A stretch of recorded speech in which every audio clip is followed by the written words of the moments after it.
most mysterious song on the internet. The most mysterious song on the internet. The most mysterious song on the internet. The most mysterious song on the internet.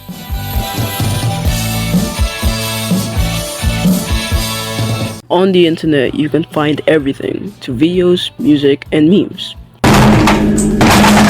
by just typing up something on your keyboard. But lost media is the opposite. You can't find them by simply typing up something on the search bar. You have to meticulously find the creators behind them. The most popular lost media is undoubtedly Like the Wind, aka the most mysterious song on the internet, with thousands of people participating to find this supposed mysterious song. Here's an excerpt. There's no place for any sorrow. This song got the internet puzzled on who is the artist behind this song. By the way, all my sources will be linked down in the description. During this recording, Like the Wind was identified just yesterday. Ladies and gentlemen, this is the finding of the most mysterious song on the internet. The wind from somewhere.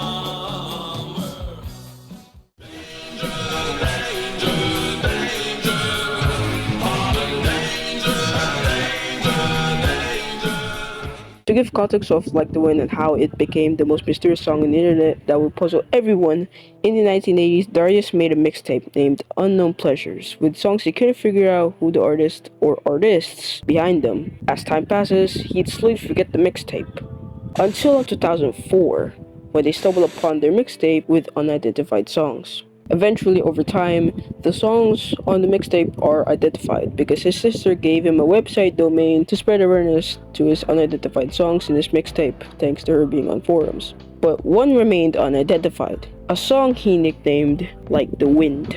In 2007, Darius' sister Lydia, but on the internet her alias is Blue, goes into spiritofradio.ca and posted a 1-minute incomplete track of the most mysterious song on the internet, with the words, recorded on 8284 from a German radio station, looking for a singer since then.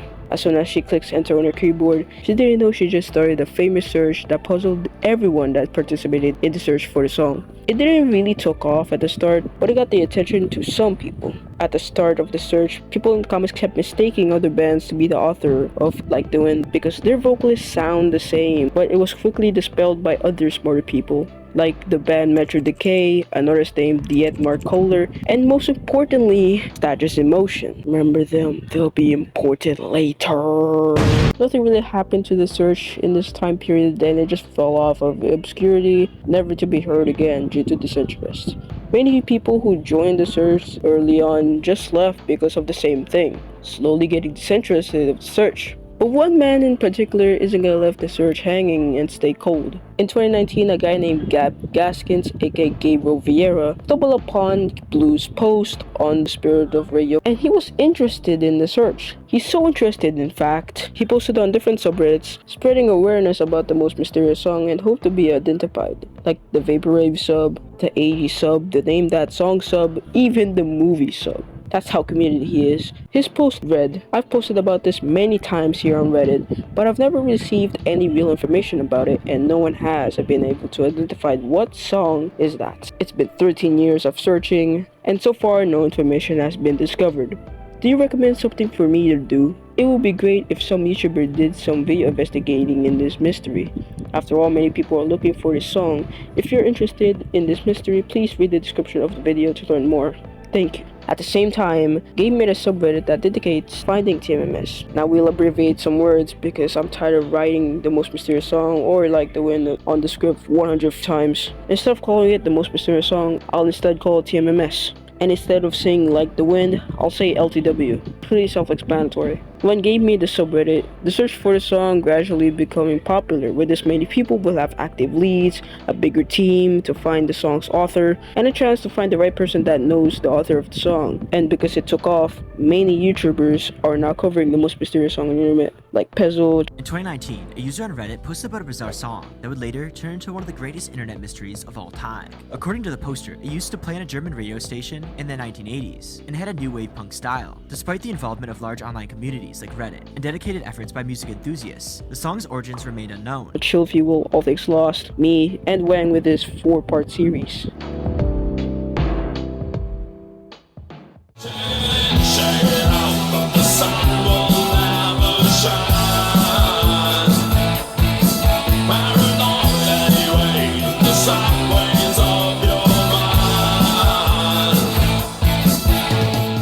Whilst Gabe was checking the metadata of the song, he found out that it was recorded in 1984 and that the title is called Check It In, Check It Out, and the band is from German. I will be documenting the information obtained about this song. 1. The song was probably uploaded for the first time on March 18, 2007 in spiritofradio.ca. 2. The user is called Blue, and he says it was recorded from some German radio station between 1982 to 1984. 3. The metadata of the archive says that the title of the song is Check It In, Check It Out, but how the uploader said it was recorded from a radio station, so it can't be confirmed. 4. The metadata dates the audio in 1984. 5. It's possible that the band is German, but we can't confirm it, but 99% sure the artist is European. They tried to track down the identity of Blue, the one who made this mystery, in which new accounts found out Blue is a guy named Anton, and probably from Bremen, and his home radio station is Bremen 4, according to Anton's random thread. On another thread, he says that he used to listen to NDR 1 or NDR 2 radio station when the show Music for Junglut or Music for Young People was there. Wait, did I pronounce that right? Wait, hold on, give me a second, hold on. Musik für junge Leute.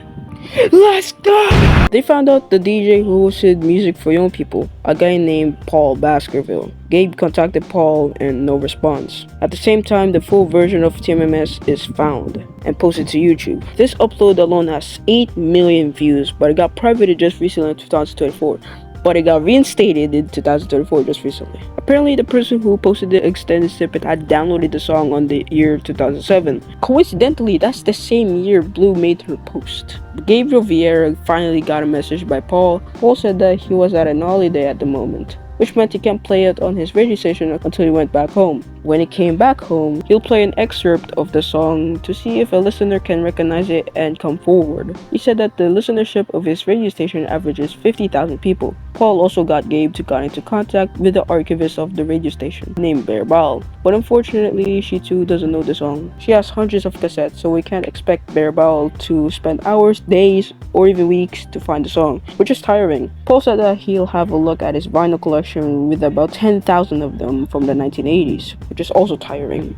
When Paul came back from his holiday trip, he played the excerpt with the hopes of someone would recognize it on his new show called Nacht Club.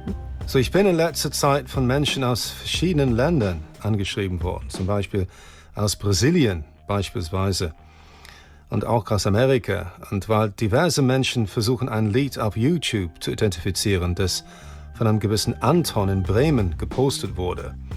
Und ich soll es angeblich zwischen 1982 und 1984 in der Sendung Musik für junge Leute gespielt haben. Und anscheinend gibt es Leute, die denken, wir hätten noch die Musiklisten beim NDR von 1984. Und wenn wir sie hätten, würden wir gar nicht wissen, wo wir gucken sollen. Und das Einzige, das ich versuchen kann oder könnte, wenn ich Zeit habe, wäre, meine Schallplatten zu Hause durchzusuchen und gucken nach Covers, die ich vergessen habe, die Post-Punk-artig aussehen. Und naja, im Zweifel habe ich dann eine Aufgabe, wenn ich in Rente bin. Und wir hören gleich das Lied. Und wenn einer von euch es kennt, wäre es natürlich wunderbar. Ihr würdet einige Leute im Netz sehr glücklich machen. Hier ist also The Mysterious Song, or The Most Mysterious Song on the Internet. At the end of the segment, you'd expect someone would come forward and speak out on who made the song. But unfortunately, luck is not on our side. No one even contacted Paul on who the artist is, which is devastating, but we still have hope that we can solve this. Fortunately, 2 leads had emerged on the TMMS sub. Already, username Sicone said that if anyone has heard of a recent 2-hour-long mix made by Boards of Canada, at 1 hour 22 minutes and 43 seconds on the 2-hour mix, a song that sounds like the TMS singer. And if there's a chance that there is a link containing the song, luckily Gabe uploaded the song, and it sounds like this.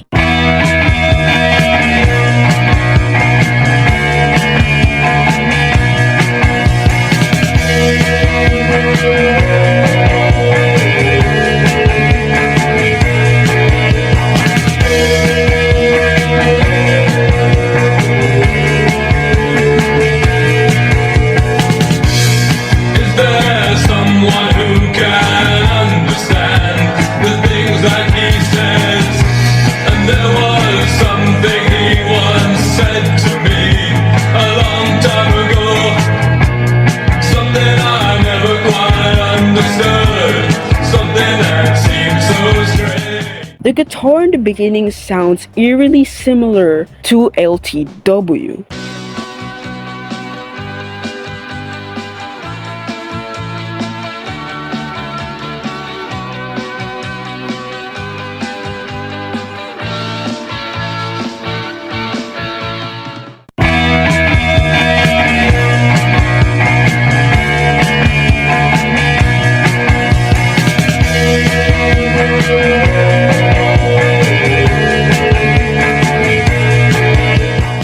the singer's voice is also similar to TMMS singer.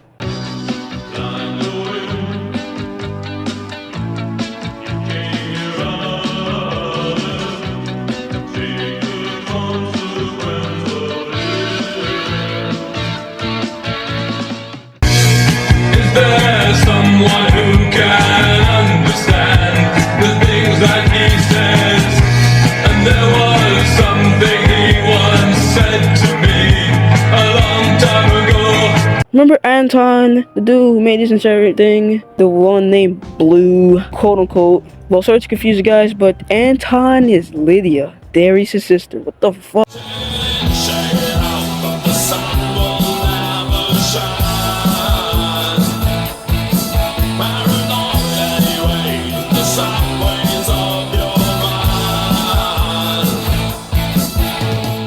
On August 20th, 2019, Lydia, aka Anton, aka Blue, messaged Gabe with the following words: "Hi Gabe, I found out about you looking for the source of TMMS OTI. Well, I cannot give you who the singer of the song is, but I can tell you that my brother did a radio recording in the early 80s, and I'm the person who put this question into several places on the internet. Someone posted that the first person asking for help in revealing the song was somebody named Anton Rydell, so even if that sounds crazy, that's really me. I used that nickname for a couple of years for several reasons. Let me know if you have further questions." She attached a picture of the list of the songs on the Unknown Pleasures mixtape, and on the third to last, you can see Blind the Wind. To confirm her identity as Blue, she logged into her original account from 2007 on the Best of 80s forums, and she uploaded a recording of the Unknown Pleasures mixtape that included TMMS. Now hold on, don't jump the gun yet. We're still not close to finding TMMS. At this point, thousands of people are joining the TMMS subreddit, and the search is actively expanding.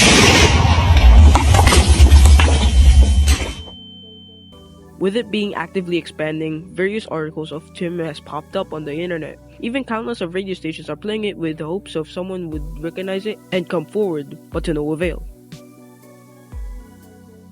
U/Taquito made a post saying that he discovered something. He decided to look if he could find newspapers that would become important later, and then he came across a magazine from the 80s called Your Tip Sheet, which later renamed to Music and Media. Taquito found an online archive of all of Euro Tip Sheets around 1984, Euro Tip Sheets releases around 1984, every archive, every archive, then later Xavier discovered that Eurotip Sheep, aka Music and Media, would publish a list of the most played songs every single week. And on that date, August of the 27th, the list of the most popular songs every week, 8 out of the 10 songs on that list are on Darius' Unknown Pleasures mixtape. Is Eurotip Sheep the right path to unraveling the most mysterious song on the internet's author? Well, let's find out. Now, this is a huge lead. This could potentially be the keys of the chest that contain the man's name. But one problem, a bunch of these songs on that list are also included in the lists of September and October. And another problem, this is the UK list. That meant it didn't apply to Germany, where TMMS was recorded. Lydia would dispel this theory by saying his brother would put songs on different broadcasts and put them together on these tapes. So it's quite possible that the segment on Darius' mixtape is or was taken from the Your Tip Sheet list.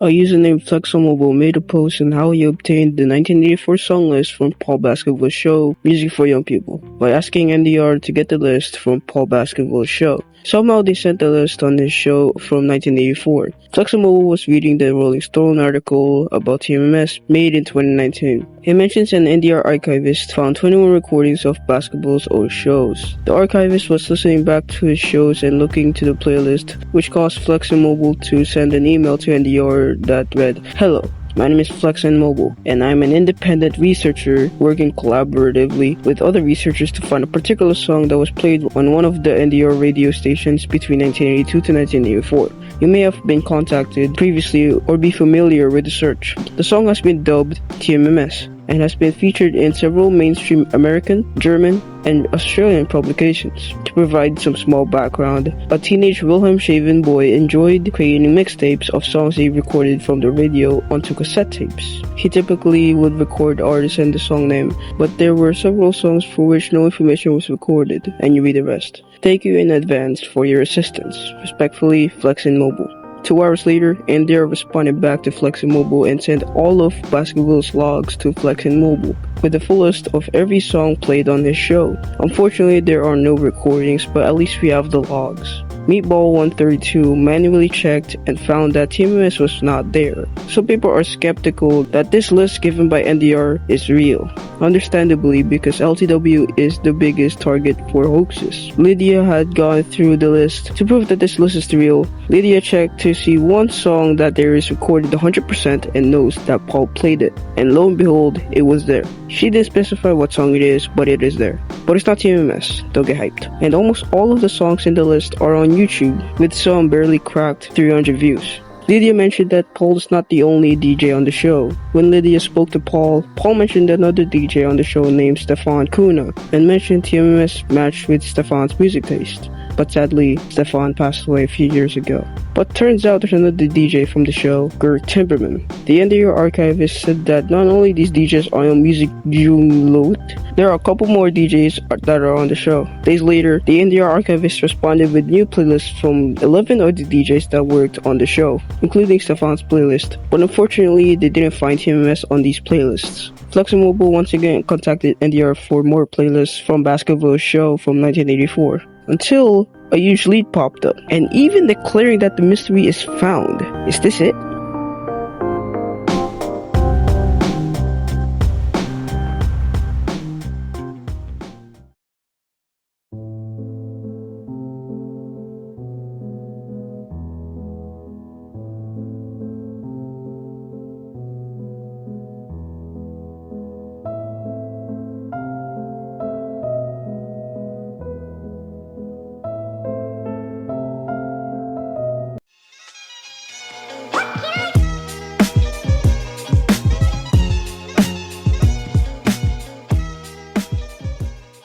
Now we gotta talk about Statues in Motion for a bit. Formed by Vasilis Paliolostas, aka Billy Knight, George Delambiras, aka Alvin Dean, and Elias Mitsakis, aka Eli Kane, in 1982. They knew each other from different bands in the Greek in the 80s. The trio ended up joining forces to form a synth-pop project called Statues in Motion. They were signed to Minos EMI Records after a producer was shocked on how talented they were at making music.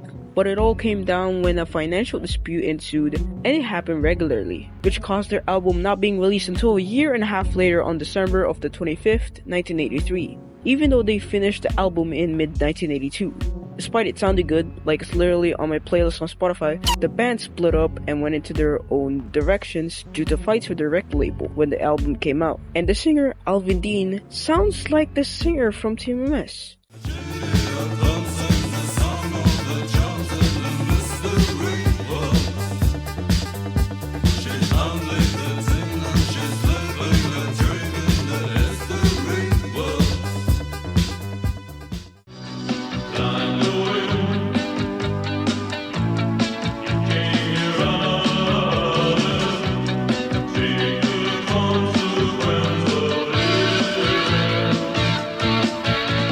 Remember when I told you to remember Statues in Motion, the band that got excluded being the band who made TMS? Remember them, they'll be important later.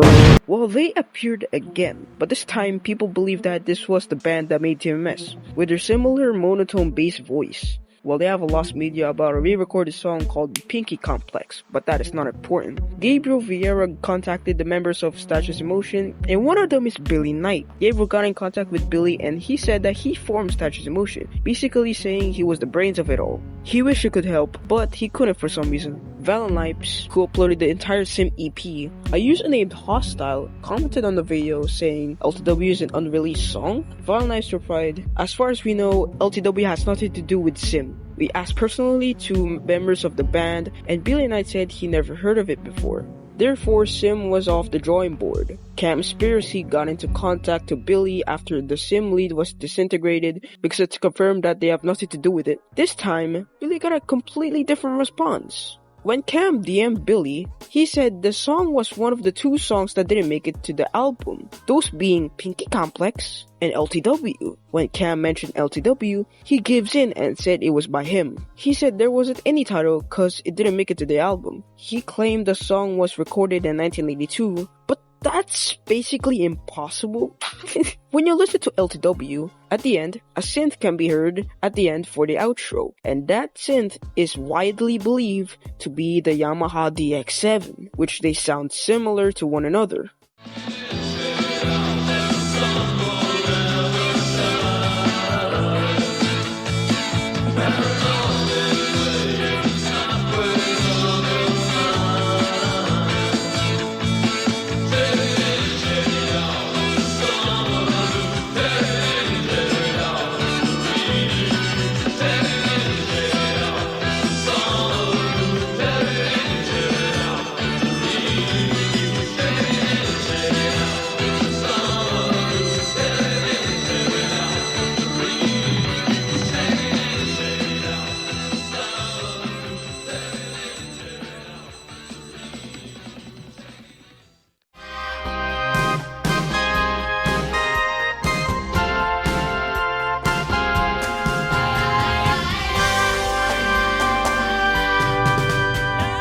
But here's the thing, the Yamaha DX7 didn't get released in 1982. Instead, it's released from 1983, a year after they recorded LTW. So Billy could either be lying or couldn't remember the year at all and tried to put the pieces together. Billy claims that they actually used the Yamaha CS15D on the recording. And here's a hint. The Yamaha CS15D doesn't sound the same as the Yamaha DX7.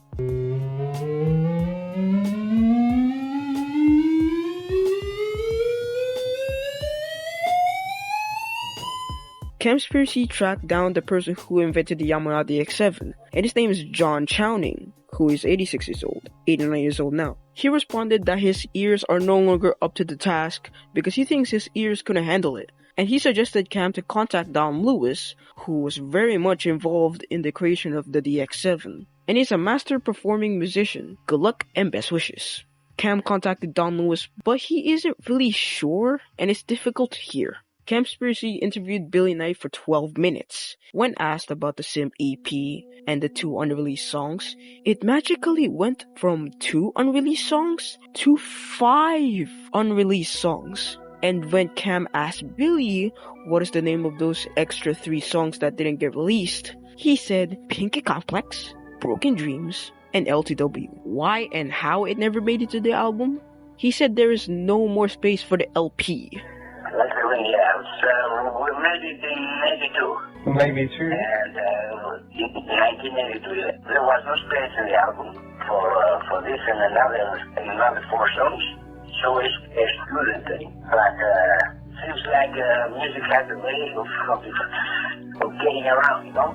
Definitely. Eventually, after years and years and years. We made so many good songs that were excluded from the album, and they were so nice. How many other songs were excluded from the album? 5 altogether. Do you know the names of those songs? I remember just Like the Wind, I remember Pinky Complex, Another Broken Dreams, and the 2 others I don't recall because you see I wasn't writing the lyrics. The band is not Sim, because their style is way different. Even though they sound similar, TMS is heavily guitar driven and Sim is usually synth based.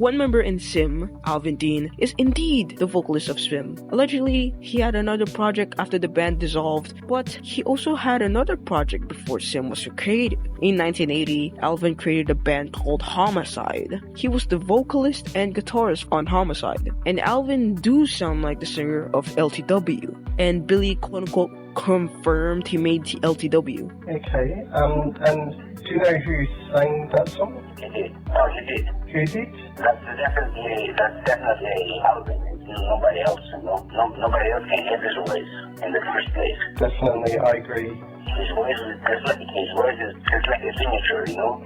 And the whole album, his voice was a signature. That's very unique. Yeah, and people that claim that it's not us, like Subject Motion is not the band that made this song, they don't know what they're talking about, and I challenge them to prove the contrary. And they can't prove that it's not you guys. It's obviously us. Nobody else can sound like this. And also nobody else has claimed to be a part of the song other than you and knowing that George was a singer. With the lack of information about Alvin Dean, we couldn't confirm and even contact Alvin to check if he's still alive or not, and gather information that he made LTW. Billy Knight also lost touch with Alvin. But unfortunately, I lost track of him since 1983, after I left Greece. So my European venture.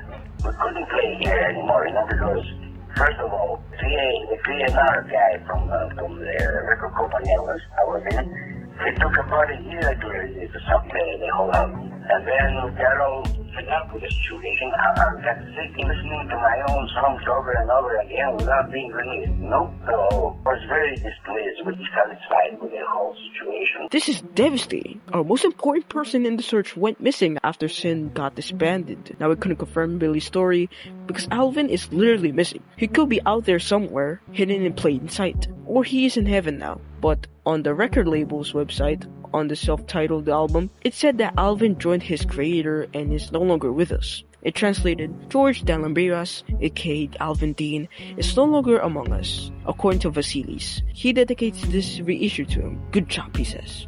Although, down his luck.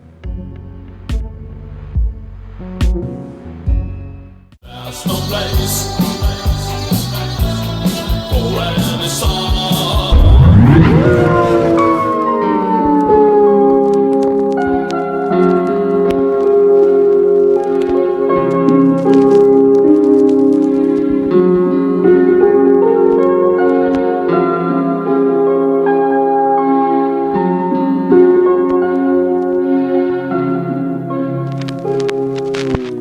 At the same time, the archivists of NDR came back and sent the logs from Paul Baskerville's show from 1983 to 1984, with the last 2 weeks from 1983 missing. And as you'd expect, the logs didn't have the song written on the paper. NDR ran a short documentary about TMS on local TV. On the same documentary, Baskerville is present, and his theory is that it might have been a demo, like any Lost Media song theories. And maybe they used to promote shows at the local venue logo. Meine Vermutung ist, dass es eine Demokassette gewesen ist. Und ich habe vielleicht, oder ein Kollege wie Stefan Kühne hat vielleicht einmalig ein Stück gespielt von einer Demokassette, vielleicht weil die Band im Logo aufgetreten ist. Und dann ist diese Demokassette im Müll gelandet. Und das würde erklären, dass man den Song nicht in den Playlisten gefunden hat, weil es dann für die Gamer nicht relevant war. Das ist so meine Vermutung letztendlich. The documentary concludes that the two archivists are still searching for TMS. Die Archivare Sönke Treu und Rüdiger Kalene suchen weiter. Es ist auch eine Frage der Ehre, denn eigentlich vergisst das NDR-Archiv nichts, gar nichts.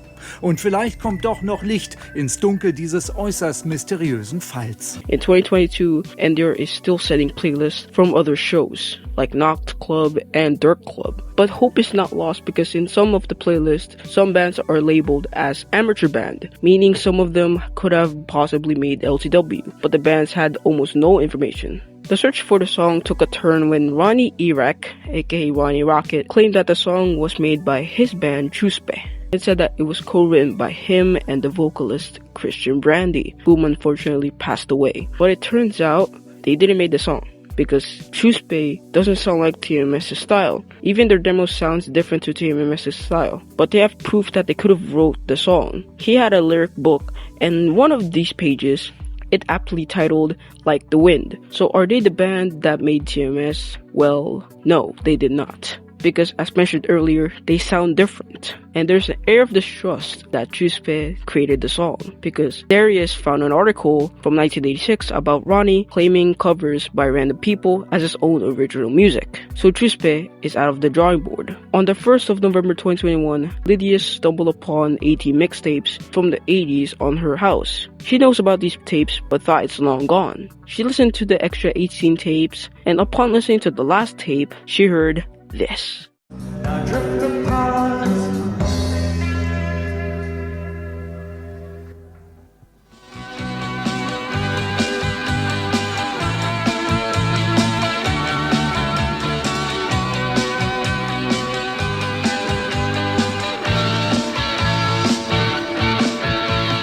She didn't recognize it right away because the quality is way higher quality than Darius' tape. This would shock the community, rightfully so, which led her to believe that maybe she's actually the one who recorded the song. I would like to mention that this is not a different airing of the song.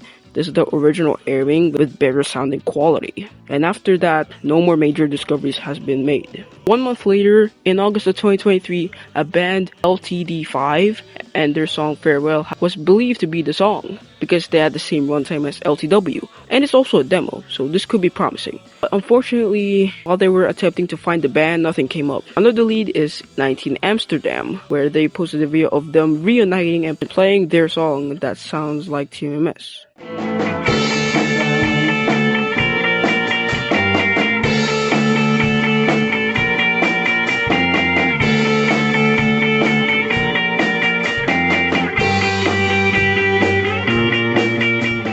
But it's just a coincidence because it doesn't sound similar. And another band called The Ride.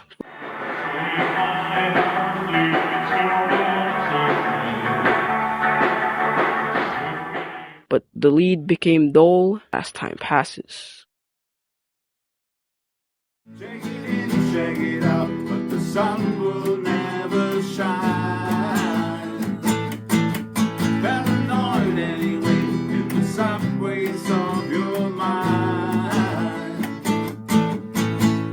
On July 2024, a Reddit user, SuccessfulBread347, made a post about NDR Horrorfest and said, "This might be our show." But let me explain Horrorfest for a second. Horrorfest is a major event that has been held annually in Hamburg since 1983 and would air the live performance on the radio. There's no list of performers or albums for the 1984 Horrorfest as far as I know. Looks like they started doing albums of Horrorfest the next year. There's not much info anywhere about the 84 show. So that meant it's possibly played at Horrorfest.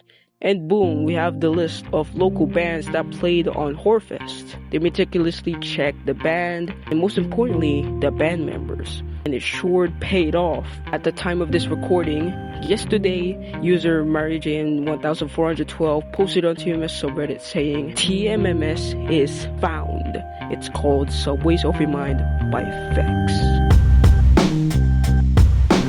2 weeks before, he had come across a newspaper article while researching the bands that played on Horrorfest. And that band on the newspaper article is a band named Vex, whom won a German talent contest in the year 1984. Their music was described as rock with new rave and pop influences. MaryJN recognized one of the members in Fret and asked to send some of Vex's songs that they recorded. The band members sent multiple songs from Vex, Caught in Danger, Talking Hands, and one song called Subways of Your Mind. Upon listening to Subways of Your Mind, he heard this that'll blow his mind and everyone else's.